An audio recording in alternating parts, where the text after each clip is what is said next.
Teens and young adults are the future of the nation. They will shape the culture and innovation for America for the coming years.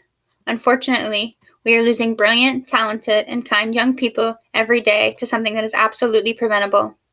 According to CNN, suicide is now the second most common cause of death in teens and young adults. My name is Katrina Rostorfer, and not only am I a college student who has taken multiple psychology classes, I am also a suicide loss survivor, having lost my 25-year-old brother to suicide in November.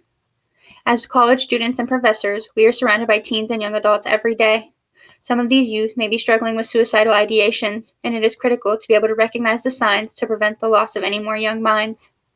Today I want to speak to you about the suicide epidemic in America, why it matters, and how we can help save young lives through suicide prevention education. Let me begin by addressing the suicide epidemic that is plaguing America's youth.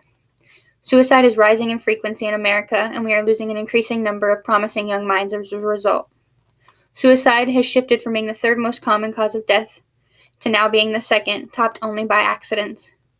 According to the Washington Post, from 2007 to 2017, there was a 56% increase in the rates of suicide in teens and young adults. That means that for every 100,000 young people in America, 11 of them will die by suicide.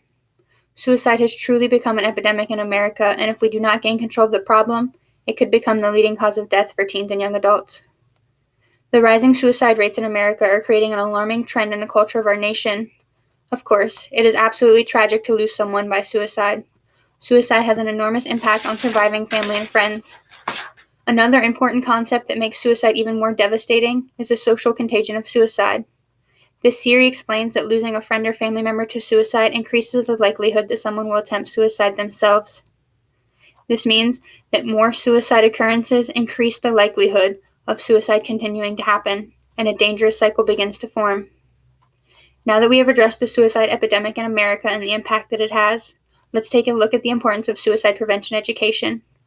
Suicide prevention education is critical in addressing the suicide problem that is plaguing our nation and aiding citizens to recognize suicidal ideations and behaviors in themselves and others. Suicide prevention education can help peers, teachers, and family members to recognize the warning signs of suicide. Oftentimes, when an individual commits suicide, those people that are closest to them are surprised and shocked. It can be difficult to recognize when someone is struggling with mental health issues or suicidal ideations. Suicide prevention education programs can help familiarize people with things to look out for in others that can be warning signs of suicide. Being proactive in recognizing warning signs can save lives.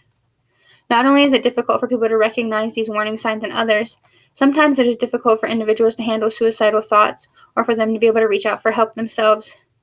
When suicide prevention education is introduced to youth, they are able to recognize issues that they are experiencing or feelings that they are having. Suicide prevention education creates an open floor for discussion and conversation surrounding suicide and can help individuals to understand that they are not alone and that these feelings can be changed. When these conversations are started, it becomes easier for teens and young adults to reach out for help. After looking at the value of suicide prevention education, it would seem that it's a no-brainer, but there are still people who oppose these initiatives. Opponents to suicide prevention education often have valid viewpoints, but the reality is that the benefits outweigh any possible consequences. One could argue that it is inappropriate to talk about suicide to young people. While suicide is absolutely a tough topic to discuss with anyone, it can be especially difficult to explain such a sad and complex issue to teens and young adults. Initially, it can be challenging, but it is much easier to explain the concept of suicide to young people early on than it is to wait until they lose someone they love by suicide. With the rate of suicide growing in America, it is inevitable that most people will have experiences with suicide loss or suicidal thoughts at some point in their life. The earlier we start the conversation, the better prepared young people will be to handle the issue. It is also common for people, especially parents, to worry that discussing suicide with young people will lead them to attempting suicide. While it is understandable to worry that talking about something so complex with youth will lead to curiosity, it will not lead to more suicide attempts. There is no evidence supporting the idea that talking about suicide will make a previously non-suicidal person consider suicide. In fact, according to an article published by NCBI titled, "Does Asking About Suicide and Related Behaviors Induce Suicidal Ideation?" Talking about suicide may actually reduce suicidal ideation and improve treatment-seeking behavior. This means that having an open and honest discussion about suicide with teens and young adults may actually lead to less suicide attempts. Now that we have addressed concerns associated with suicide prevention education, let me explain what you can do to help. Creating suicide education programs within your organization can make a community-wide impact. If each person started a suicide prevention education program within their school, workplace, or church, it would spread far beyond the reaches of those places. Imagine you start a program at your college, and then your classmates go home and talk to their family about suicide prevention. You've just spread awareness to people that you've never even met. If you don't have the time to personally coordinate a program, you can always donate to suicide prevention education programs. Many people volunteer their time to speak to young people about suicide, but the work that needs done doesn't come without cost. Training professionals to run these programs and spread their knowledge takes financial investment, and donations to suicide prevention education programs can help fund training and aid in bringing these programs to even more areas. Finally, the simplest way to make a difference is to start a conversation. As I've already explained, talking about suicide can help prevent suicide attempts. If formal suicide prevention education isn't available in your area, be the educator. Reaching out and opening up lines of communication can not only help create new initiatives, it can save lives.